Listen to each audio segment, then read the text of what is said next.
আলহামদুলিল্লাহ রব্বুল আলমিনের দরবারে অসংখ্য অগণিত শুকর ও সুজুদ যে রব্বুল আলমিন আমাদেরকে অত্যন্ত দয়া করে, মায়া করে, মোহাব্বত করে, ভালোবেসে আশরাফুল মাখলুকাত সৃষ্টির সেরা মানুষের ঘরে জন্ম দিয়েছেন। সেজন্যে সেই মহান স্রষ্টা রব্বুল আলমিনের দরবারে মুসলমান হিসাবে ইমানের আওয়াজকে উঁচু করে কালিমাতুশ শুকর আদায় করি। সকলেই বলি আলহামদুলিল্লাহ।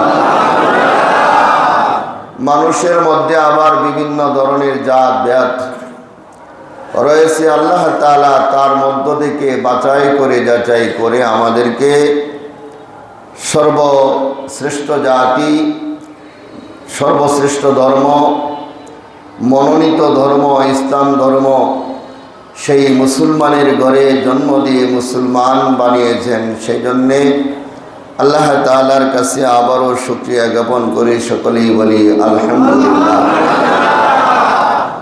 আমি আপনাদের সামনে পবিত্র কালামুল্লাহ থেকে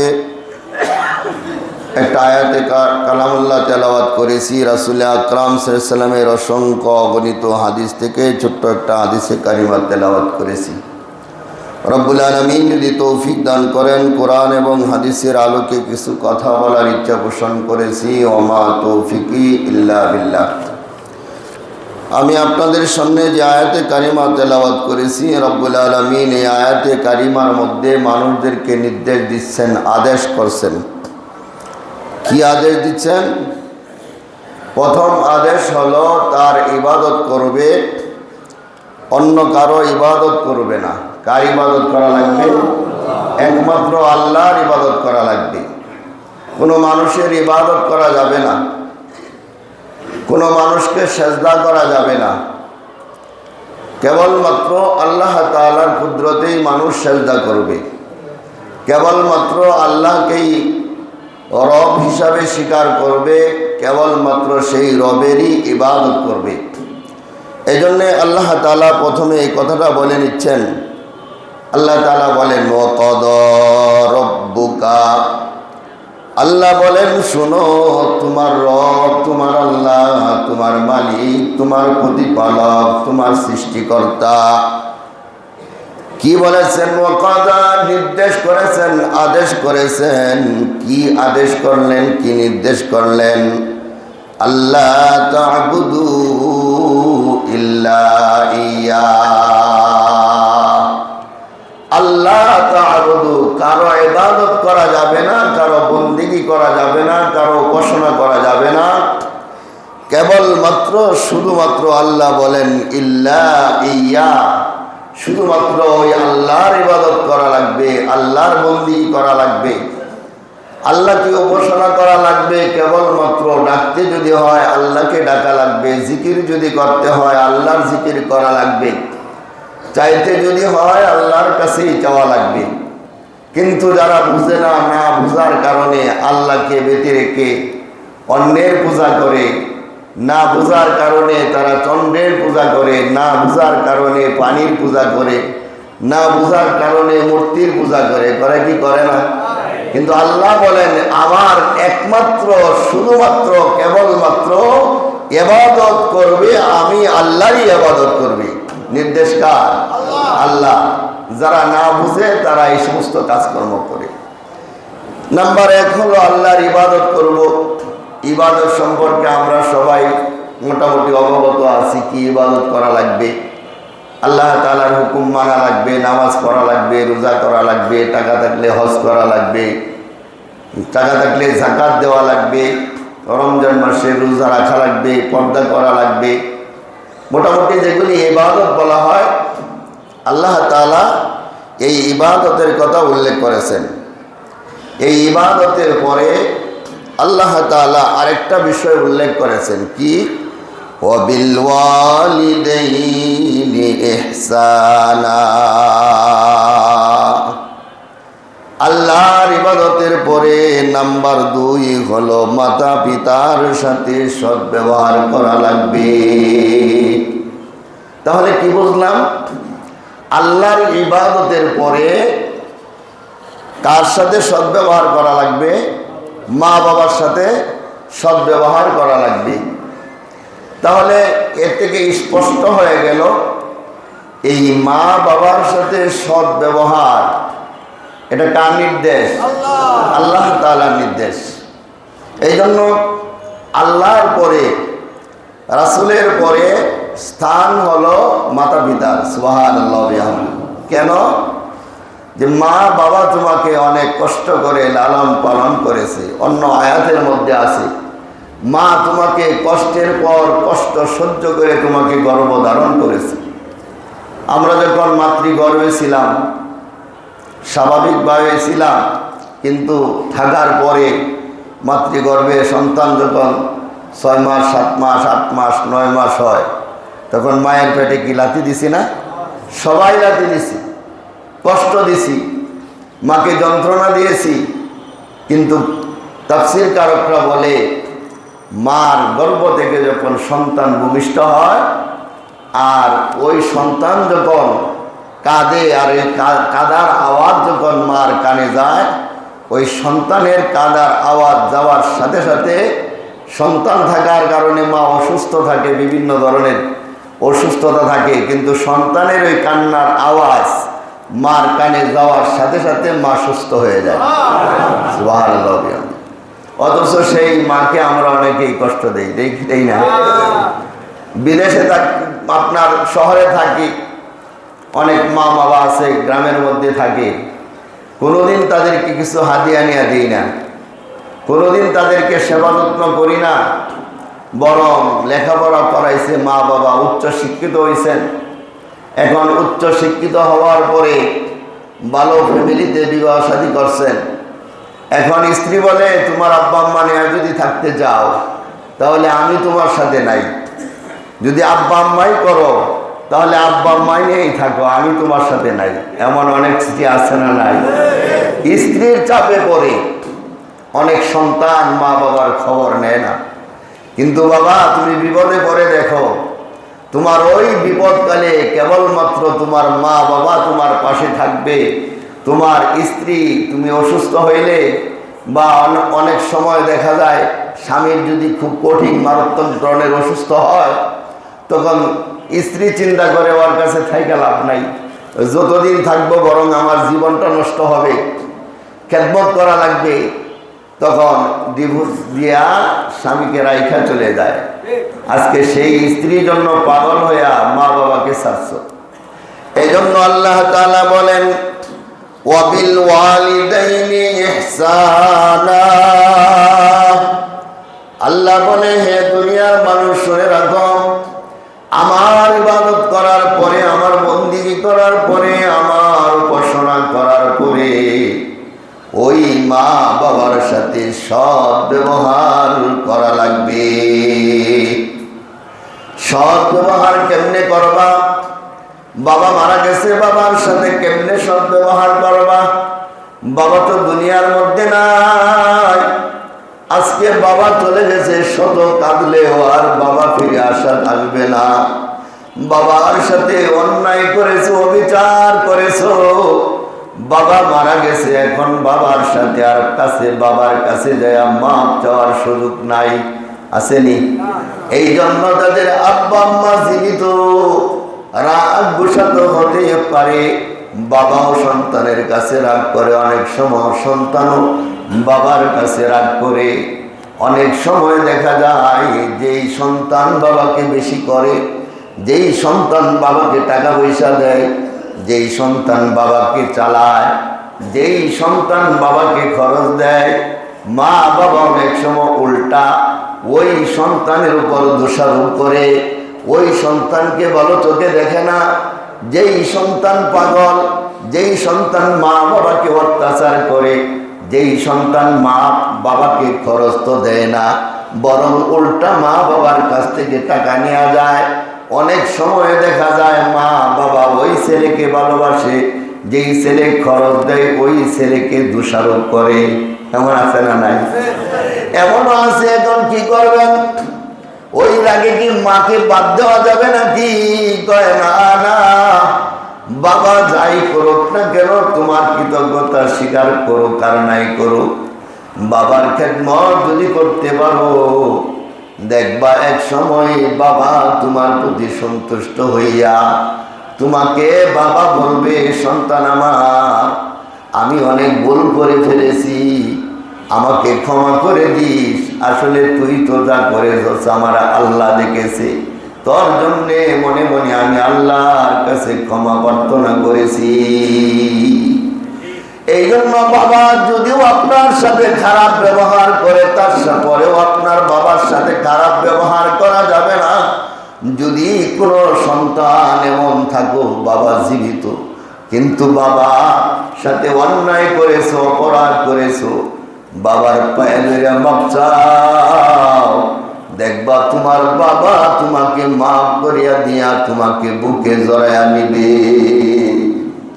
মার কাছে অন্যায় করেছো, কোনো কথায় তোমার রাগারাগি হয়েছে, মার পায়ে ধরো, দেখবা ওই সন্তানকে মা এত বেশি ভালোবাসবে, সন্তানকে মা বুকে জড়াইয়া নিয়া বলবে, সন্তান আমার, আমি তো তোর জন্য দোয়া করি, আল্লাহর কাছেও তোর জন্য দোয়া করি, আমার কাছে মাপ চাওয়া লাগবে না, আল্লাহর কাছে তুমি ক্ষমা চাও, আল্লাহ যেন তোমাকে সব সময় ভালো রাখে। এই জন্য আমার আল্লাহ বলেন, হে দুনিয়ার মানুষ, ওয়াবিল ওয়ালিদাইনি ইহসানা, মাতা পিতার সাথে সৎ ব্যবহার করো, ভালো ব্যবহার করো। আল্লাহ তাআলা বলেন, তবে এই ব্যবহারটা কখন বেশি প্রয়োজন পড়ে? মাতা পিতা উল্টা কথা কখন বলে, সন্তানের প্রতি কখন বেজার হয়, কখন উল্টা কথা বলে। আল্লাহ বলে, শোনো, ইম্মা ইয়াবলুগান্না ইনদাকাল কিবারা আহাদুহুমা আও কিলাহুমা ফালা তাকুল লাহুমা। আল্লাহ তাআলা বলেন, ইম্মা ইয়াবলুগান্না ইনদাকাল কিবারা আহাদুহুমা আও কিলাহুমা, তাদের একজন অথবা তাদের দুইজন, মা অথবা বাবা অথবা মা বাবা উভয়েই তোমার জীবন দশায় যদি বার্ধক্যের জীবনে উপনীত হয়, তুমি জীবিত আছো কিন্তু তোমার বাবা বার্ধক্যে উপনীত হয়েছে, বৃদ্ধ হয়েছে, বৃদ্ধ হওয়ার কারণে বাবা উল্টা পাল্টা কথা বলে, তুমি বাবার ভালো করো কিন্তু বাবা তোমার উল্টা বলে, ছেলে আমাকে দেখে না। মানুষ যখন বৃদ্ধ হয়ে যায়, বেশি বৃদ্ধ হয়ে যায়, খাওয়ানোর পরে আরেকজন এসে জিজ্ঞেস করে, তোমার ছেলে খাবার দিছেনি? কয়, আমার ছেলে কিছু দেয় না, সারাদিন না খাওয়া আসি, অথচ 10 মিনিট আগে খাইছে। এটা কখন হয়? কয়টা যখন বৃদ্ধ হয়ে যায়, মাথার ব্রেন কিছুটা নষ্ট হয়ে যায়, তখন উল্টা পাল্টা করে। আল্লাহ বলে, শোনো, ওই অবস্থায় যদি তোমার বাবা তোমার মা তোমার সেবা যত্ন করার পরেও যদি তোমাকে অস্বীকার করে, এই জন্য তুমি তাদেরকে ধমক দিও না। কারণ এখানে বৃদ্ধ হওয়ার কথা কেন বললো, বার্ধক্যের কথা কেন বললো? বার্ধক্যের কথা এই জন্য আল্লাহ বলেছে, মা বাবার খেদমত তো সর্বদাই করবে, সব সময় করবে, কিন্তু বার্ধক্যের কথা আল্লাহ পাক কেন উল্লেখ করলেন? কারণ হলো, বাবার শরীরে যখন শক্তি থাকে, বাবা সন্তানের হাতের দিকে তাকায়া থাকে না, বরং বাবা সন্তানকে পৃথক করে দিয়া বলে, সন্তান তুই পৃথক হয়ে যা, নিজে পরিশ্রম করে টাকা উপার্জন করে তোর ভবিষ্যৎ সঞ্চয় কর, ভবিষ্যৎ বানায় নে। সন্তান বলে, বাবা আমি তো চলতে পারবো না। বাবা বলে, চিন্তা করিস কেন, আমি তো মারা যাই নাই, আমি তো তোর সাথে আছি, তুই যখন চলতে পারবে না চিন্তার কারণ নাই, আমি বাবা তোর সাথে আছি। কিন্তু যখন বার্ধক্যে উপনীত হয়ে যায়, বাবা কাজকর্ম করতে পারে না, ব্যবসা বাণিজ্য করতে পারে না, এখন বাবার টাকা পয়সা রোজগার নাই, এই অবস্থায় বাবা তখন সন্তানের দিকে তাকিয়ে থাকে, কখন সন্তান আমাকে খাওয়াবে, সন্তান আমাকে জামা করে দিবে, সন্তান আমাকে খেদমত করবে। বাবা বৃদ্ধ হয়ে গেছে, মা মারা গেছে, বাবার খেদমত করার কেউ নাই, গোসল করানোর মতো কেউ নাই, বাবাকে শরীরে একটু তেল দিবে কেউ নাই। তখন বাবা সন্তানের দিকে তাকিয়ে তাকিয়ে কখন সন্তান এসে আমার খেদমত করবে। এই জন্য আল্লাহ তাআলা বলেন, হে দুনিয়ার মানুষেরা, তাদের দুইজন অথবা দুইজন থেকে একজন মা অথবা বাবা অথবা মা বাবা যদি উভয়ে তোমার জীবদ্দশায় যদি বার্ধক্যে উপনীত হয়, তুমি ওই মার প্রতি বেজার হইয়া মাকে কখনো কষ্ট দিও না। ওয়ালা তানহারহুমা, তাদেরকে কখনো তোমরা না। ওয়াকুল লাহুমা কাওলান কারীমা, আল্লাহ বলে শোনো, ধমক তো দিতে পারবেই না, বরং তাদের সাথে তোমার ভালো ব্যবহার করা লাগবে। কি করা লাগবে? ধমক দিতে পারবে না। কাওলান কারীমা, উত্তম ভাষায় তোমার মার সাথে তোমার কথা বলা লাগবে, মার সাথে উত্তম পন্থায় তোমার কথা বলা লাগবে। খেদমত যখন করবে ঘৃণার সাথে করবে না, মুহাব্বতের সাথে মার খেদমত যখন করবে। আল্লাহর নবী রাসূল আকরাম সাল্লাল্লাহু আলাইহি ওয়াসাল্লাম বলেন, শোনো, যদি তুমি মুহাব্বতের সাথে মা বাবার খেদমত করতে পারো, আল্লাহর নবী বলেন, আন্না রাসূলুল্লাহি সাল্লাল্লাহু তাআলা আলাইহি ওয়াসাল্লাম মা মিন ওয়ালাদিন বাররিন ইলা ওয়ালিদাইহি নাজারাতা রাহমাতিন ইল্লা কাতাবাল্লাহু লাহু বিকুল্লি নাজরাতিন হাজ্জাতিন মাবরুরা। আল্লাহর নবী বলেন, শুনো, যদি মুহাব্বতের সাথে তোমার বাবার খেদমত করতে পারো, খেদমত করার পরে তোমার বাবার দিকে তাকাবে, মুহাব্বতের দিকে যদি তোমার মার দিকে একবার নজর করো, আল্লাহর নবী বলেন, একবার নজর করার কারণে তোমার আমল নামার মধ্যে একটা কবুল হজের সওয়াব তোমার আমল নামার মধ্যে লিখে দেওয়া হবে। দুনিয়ার মধ্যে আমরা কি দেখি? মা খাবার নিয়ে বসে, এমন সময় সন্তান পায়খানা করে দিয়েছে, তুমি খেতে বসেছ, বাবা খেতে বসে বলে তাড়াতাড়ি দূরে সরিয়ে নাও, পায়খানা পরিষ্কার করো, খানা রাইখা দিয়ে এখন খাওয়া যাবে না। কিন্তু মাকে দেখেছি, এমন বহু মা আছে, প্রত্যেকটা মা এই কাজ করে, বরং সন্তানকে পরিষ্কার কইরা, প্রস্রাব পায়খানা পরিষ্কার কইরা সন্তানের দুই গালের মধ্যে দুইটা চুমা লাগায়া দেয়। সন্তানকে তো কষ্ট দেয় না, সন্তানকে দূর দূর করে না, বরং সন্তানকে প্রস্রাব পায়খানা পরিষ্কার কইরা ওই সন্তানের দুই গালের মধ্যে দুইটা চুমা লাগায়া দেয়। ও মা, তোমার কি মনে পড়ে না, ওই মা যখন বৃদ্ধ হয়ে যায়, কিভাবে পারো তোমার মাকে না খাওয়ায় তুমি ঢাকার মধ্যে ভালো ভালো মিষ্টি গোলা খাও, রসমালাই খাও? কিভাবে পারো তুমি এত ভালো ভালো খাবার খাও, কখনো মায়ের কথা তোমার মনে পড়ে না? আল্লাহর নবী রাসূল আকরাম বলেন, তুমি হজ করো হারাম টাকার দ্বারা, হজ করলে তোমার হজ কবুল হবে না। হজের নিয়ম কারণ পূর্ণরূপে না করলে তোমার হজ কবুল হবে না। কিন্তু তোমার মায়ের দিকে যদি রহমতের দিকে একবার তাকাও, বাবার দিকে যদি রহমতের নজরে একবার তাকাও, খেদমত করে যদি মায়ার নজরে মাকে ভালোবাসো, তাহলে আল্লাহর নবী বলেন, প্রতিটা বৃষ্টির বিনিময়ে আমার আল্লাহ একটা কবুল হজের সওয়াব তোমার আমল নামায় দিয়ে দিবে।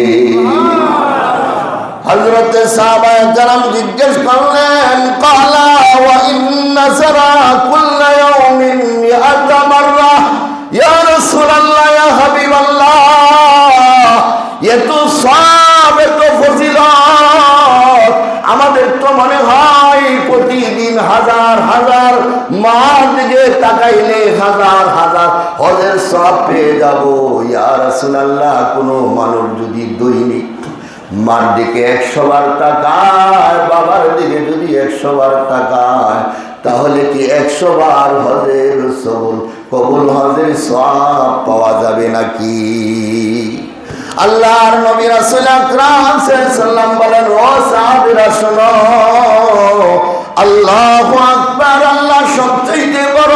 আমার আল্লাহ যদি তোমাকে 100 বার কবুল হজের সওয়াব তোমাকে দান করে দেয়, আমার আল্লাহর সওয়াবের মধ্যে কোনো কমতি পড়বে না রে বান্দা, বরং যতবার চাইবা তোমার আমল নামার মধ্যে ততবার কবুল হজের সওয়াব তোমার আমল নামার মধ্যে লেখা হবে। কতবার? 100 বার চাইলে 100 বার কবুল হজের সওয়াব পাওয়া যাবে। অথচ মার সাথে কথা ভালোভাবে বলে না, বাবার সাথেও কথা ভালোভাবে বলে না। ও বাবা, বাবার চাইতে মার চাইতে প্রিয় আপনার পৃথিবীতে কেউ হতে পারে না, পারেনি, কেউ হতে পারে না। মাতা পিতা এই জাহানে অতি আপনজন, মাতা পিতা এই জাহানে অতি আপনজন। মাতা পিতার মুখ দেখিলে শীতল হয় নয়ন, মাতা পিতার মুখ দেখিলে শীতল হয় নয়ন। মাতা পিতা আল্লাহ পাকের অমূল্য এক দান, মাতা পিতা আল্লাহ পাকের অমূল্য এক দান। তাদের তুমি শান্তি দিও আল্লাহ মেহেরবান, তাদের তুমি শান্তি দিও আল্লাহ মেহেরবান। তোমার ঠোঁটের হাসি যে মা জোছনার ওই আলো, তোমার ঠোঁটের হাসি যে মা জোছনার ওই আলো। চাঁদের চেয়ে কাবার চেয়ে শ্রেষ্ঠ, তুমি সবার চেয়ে ভালো। তুমি যে মা খোদার আরশ আমার সর্বসুখ, তুমি যে মা খোদার আরশ আমার সর্বসুখ। কাবা দেখার পূর্ণ মিলে দেখলে তোমার মুখ, কাবা দেখার পূর্ণ মিলে দেখলে তোমার মুখ। কয় কাবা দেখলে, কাবা তওয়াফ করলে যে সব হয়। আল্লাহর নবী বলেন, তোমার মার চেহারার দিকে তাকানোর সাথে সাথে ওই কাবা তওয়াফ করার সব হজের সব তোমার আমল নামার মধ্যে লিখে দেওয়া হয়। ওই বাবাকে কষ্ট দিস না রে বাবা, মাকে কষ্ট দিও না। একবার চিন্তা করে দেখো, ওই মা তোমার জন্য কত কষ্ট করেছে। গর্ভপাতের সময় মায়ের করছে কত রুদন, এ ধরাতে মায়ের চেয়ে নেই রেখে হই আপন, এ ধরাতে মায়ের চেয়ে নেই রেখে হই আপন। কত কষ্ট করছে মায়ে ভেবে দেখো না, কোনো কথায় মাকে তুমি ব্যথা দিও না, কোনো কথায় মাকে তুমি ব্যথা দিও না। এই জন্য বাবার খেদমত করা লাগবে, বাবার খেদমত করা লাগবে। এখন যাদের মাও নাই বাবাও নাই, অথচ বাবা আছে মা নাই, বাপ মা আছে বাবা নাই, তাদের জন্য কি করবা? আল্লাহ বলে, শোনো, এখন তাদের কাছে ক্ষমা চাওয়ার আর কোনো রাস্তা নাই। আসেনি? ক্ষমা চাওয়ার রাস্তা নাই, তবে একটা রাস্তা আছে।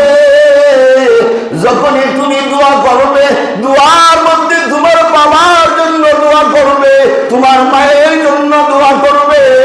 কি দোয়া করবে? রব্বির হামহুমা কামা রব্বায়ানি সগীরা। যতই দোয়া করবে, যত দোয়া করবে, দোয়ার সাথে যেন মা এবং বাবার জন্য যেন তোমার দোয়াটা থাকে। জামানার মুজাদ্দিদ সুফি মুফতি আজম গাছি রহমাতুল্লাহি আলাইহি এই জন্য বললেন, বাবা হাদিয়া যদি দিতে হয় মাকে হাদিয়া দাও। হাদিয়া দিয়া যদি কাউকে খুশি করা লাগে, বাপকে হাদিয়া দিয়া বাপকে খুশি করো। কারণ আল্লাহ তাআলার হাবিব বলেছে, রিদা রাব্বি ফি রিদাল ওয়ালিদাইন। আল্লাহর নবী বলেন, যেই বান্দার প্রতি তার মাতা পিতা সন্তুষ্ট হয়ে যাবে, যেই সন্তানের প্রতি মা বাবা সন্তুষ্ট হয়ে যাবে, আল্লাহর নবী বলেন ওই ব্যক্তির প্রতি, ওই সন্তানের প্রতি, ওই বান্দার প্রতি স্বয়ং আল্লাহ সন্তুষ্ট হয়ে যাবে। এই জন্য বেশি করে তাদের জন্য দোয়া করো। তারা যখন কবরের মধ্যে বৈশা, কবরের মধ্যে শুয়ে যখন তোমার দোয়া পাইবে, বারবার যখন তুমি দোয়া করবে, মা বাপ তখন কবর থেকে তোমাকে মাফ করে দিয়া তোমার জন্য ওই মা বাবার ফল বরকত তুমি হাসিল করতে পাইবে। এই জন্য জামানার মুজাদ্দিদ বলেন, মা বাবাকে হাদিয়া দাও, মা বাবাকে খুশি করো। এমনটা যেন না হয় মা বাবার খবর নিলে না, বীরের জন্য হাদিয়া নিয়ে যাও, বাবার খবর নিলে না। আকিনি দৃশ্য করি। আল্লাহুম্মা সাল্লি ওয়া সাল্লিম ওয়া বারিক আলা রাসূলিল কারীম রাহমাতাল লিল